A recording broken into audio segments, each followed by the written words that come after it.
আমাদের দেশ সহ অনেক জায়গাতে দেখা যায় জাদুগ্রস্ত ও জিনের অনিষ্ট থেকে শেফা পাওয়ার জন্য হিজামা ট্রিটমেন্ট করিয়ে থাকেন। আমার প্রশ্ন হচ্ছে, এভাবে কি এরকম নিয়তে হিজামা করা যায় আছে কিনা?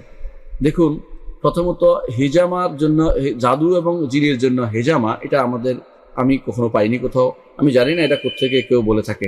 কখনো হিজামা ও হেজামা ট্রিটমেন্ট কখনো জাদুর জন্য বা যেটা আপনি জিনের অনুষ্ঠানের জন্য, এটা কিন্তু খুব বেশি ইফেক্টিভ হবে, এটা আমার কাছে কোনো দলিল নেই, এবং এটা আমি মনে করি না যে এটা একটা গুরুত্বপূর্ণ, এটা এটা এটা করা যেতে পারে।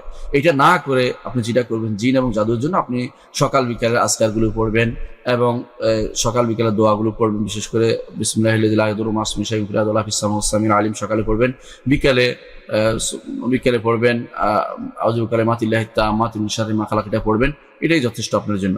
হিজামা ট্রিটমেন্ট এগুলোর জন্য না। হিজামা ট্রিটমেন্ট হচ্ছে মানুষের সাধারণ রোগের জন্য। অনেকে যারা বিভিন্ন জায়গাতে রুকিয়া করে, রুকিয়া সারাইয়া করতে পারে, কিন্তু হিজামা নয়। রুকিয়া সারাইয়া করতে পারে এই জিনের জন্য, জাদুর জন্য। রুকিয়া সারাইয়া তো ঝাড়ফুঁক করা, সেটা জায়েজ আছে শরীয়ত, অর্থাৎ শরীয়তে নিষিদ্ধ নয়।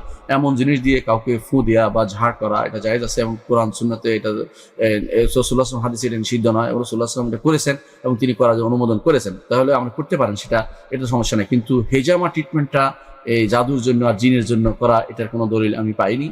আমি জানি না, আমার মনে হয় না এটা কোনো এর দ্বারা ইফেক্টিভ কোনো কাজ দিবে। এটা থেকে দূরে থাকার জন্য আপনাদেরকে অনুরোধ জানাবো।